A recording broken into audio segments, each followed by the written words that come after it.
Perkenalkan, nama saya Muhammad Ishak. Saya dari jurusan Pendidikan Sejarah semester 4. Jadi tujuan saya di sini akan presentasikan hasil proposal saya.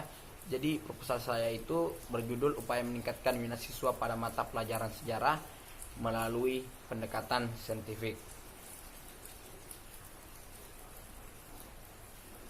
Jadi langsung saja bab pertama, yaitu pendahuluan.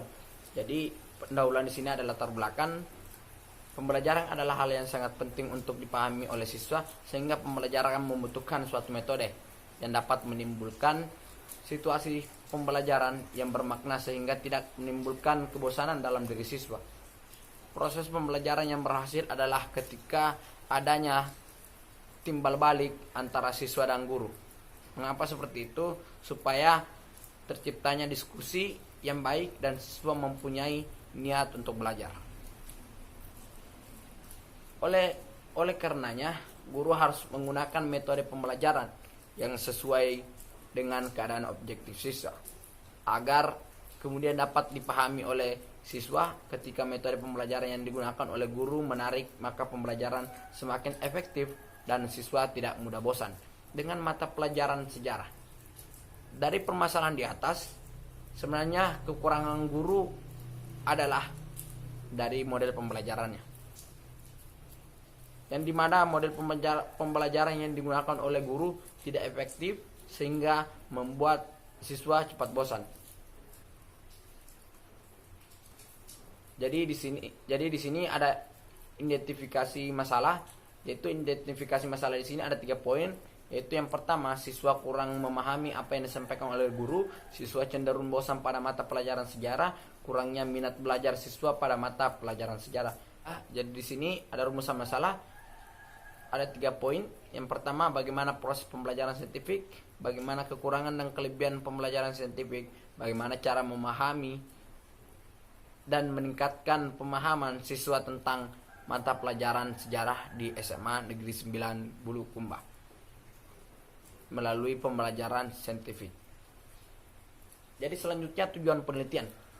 Jadi tujuan penelitian di sini terbagi 3. Itu yang pertama untuk mengetahui bagaimana proses pembelajaran saintifik. Yang kedua untuk mengetahui bagaimana kekurangan dan kelebihan pembelajaran saintifik.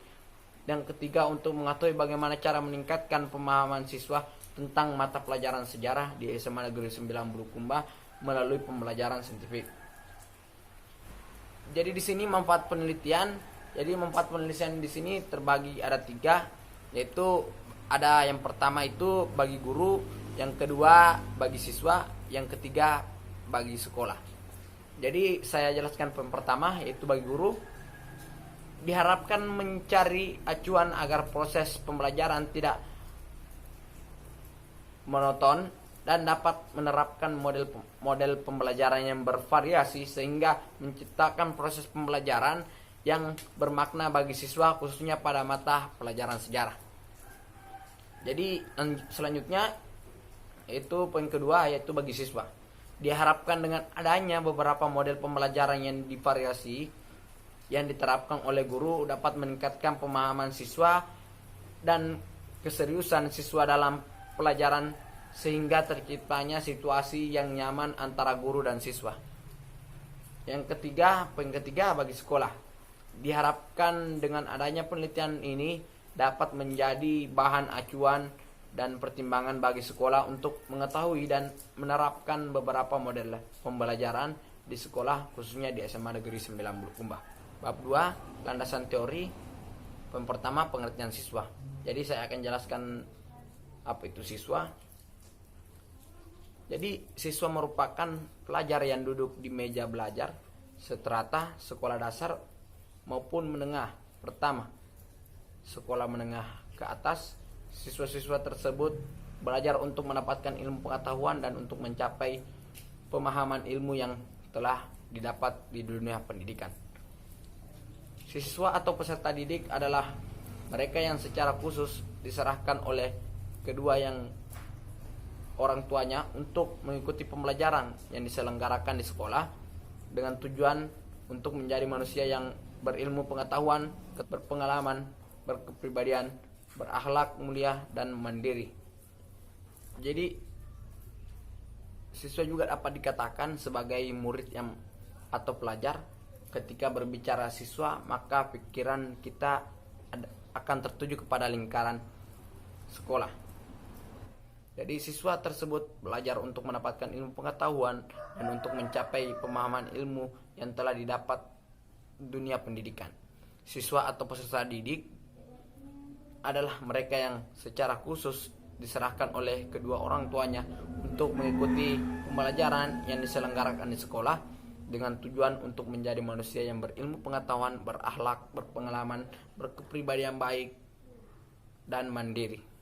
Siswa adalah organisme yang unik yang berkembang sesuai dengan tahap perkembangannya.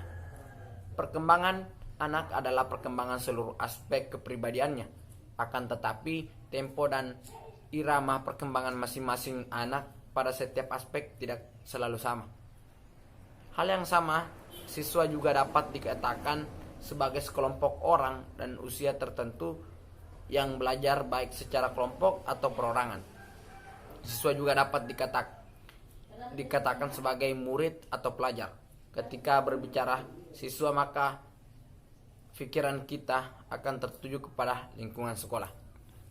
Baik sekolah, pengertian yang sama diambil oleh dari siswa adalah komponen masukan dalam sistem pendidikan yang selanjutnya diproses dalam proses pendidikan sehingga menjadi manusia yang berkualitas sesuai dengan tujuan pendidikan nasional. Sebagai suatu komponen pendidikan, siswa dapat ditinjau dan berbagai pendekatan antara lain. Itu poin pertama, pendekatan sosial. Jadi pendekatan sosial di sini, siswa adalah anggota masyarakat yang sedang disiapkan untuk menjadi anggota masyarakat yang lebih baik. Jadi poin kedua yaitu pendekatan psikologi. Jadi siswa adalah suatu organisme yang sedang tumbuh dan berkembang. Jadi poin ketiga, pendekatan edukatif. Pendekatan pendidikan menempatkan siswa sebagai unsur penting yang memiliki hak dan kewajiban dalam rangka sistem pendidikan menyeluruh dan terpadu. Jadi poin selanjutnya, pembelajaran sejarah. Pembelajaran adalah membelajarkan siswa menggunakan asas pendidikan maupun teori belajar yang merupakan penentu utama keberhasilan pendidikan. Pembelajaran merupakan komunikasi dua arah.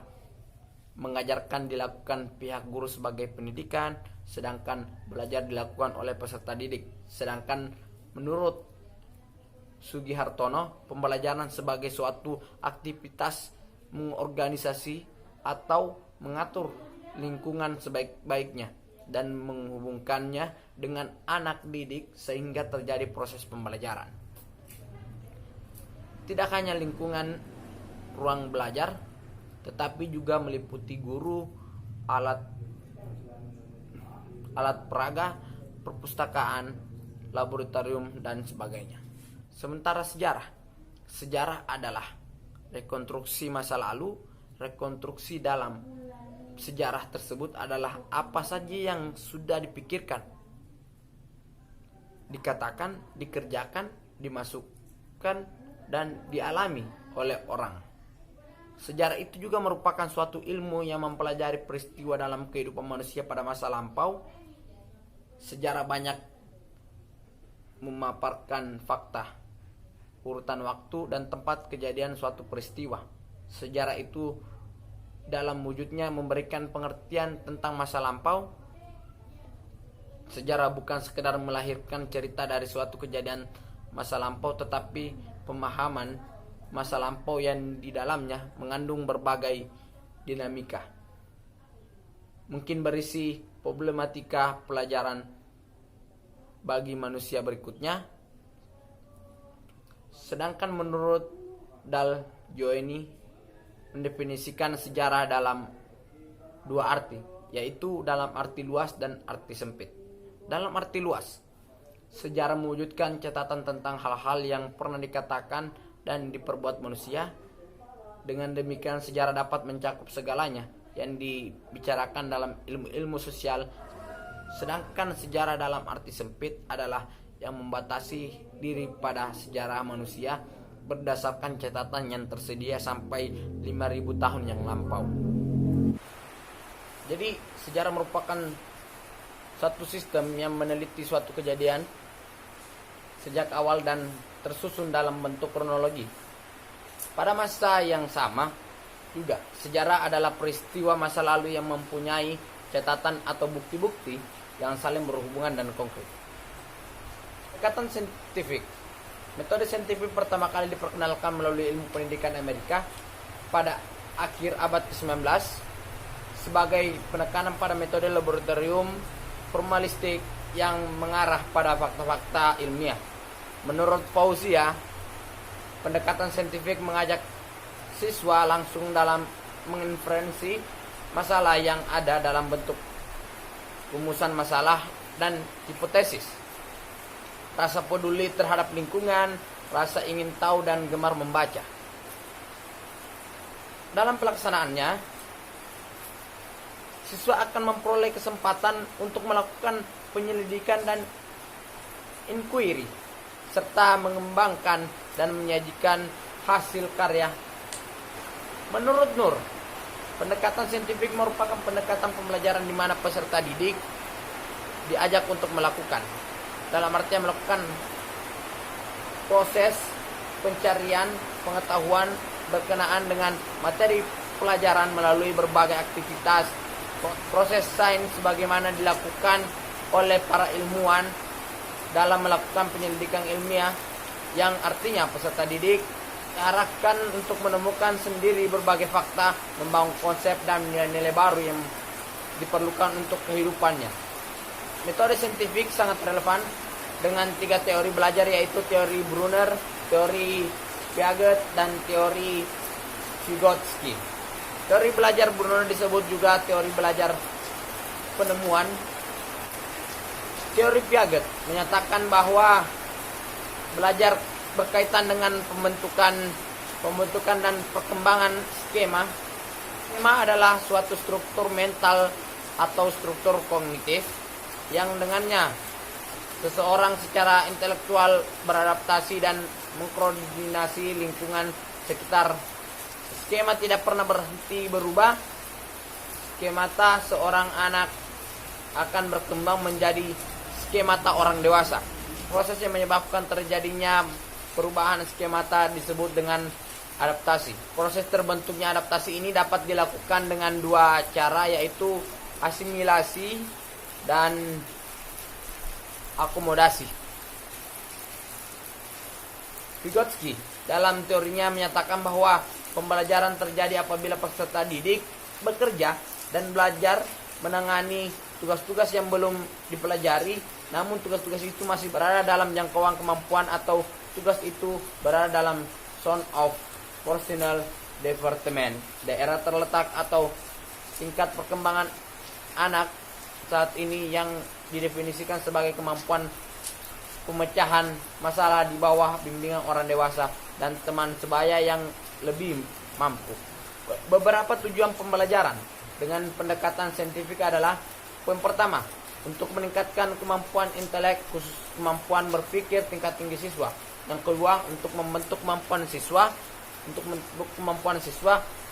dalam menyelesaikan suatu masalah secara sistematik. Yang ketiga, terciptanya kondisi pembelajaran di mana siswa merasa bahwa belajar itu merupakan suatu kebutuhan. Yang keempat, diperolehnya hasil belajar yang tinggi. Yang kelima, untuk melatih siswa dalam mengomunikasikan ide-ide, khususnya dalam menulis artikel ilmiah. Ya, bab 3. Bab 3 di sini metode penelitian. Jadi yang pertama, settingan penelitian. Jadi settingan penelitian di sini terbagi menjadi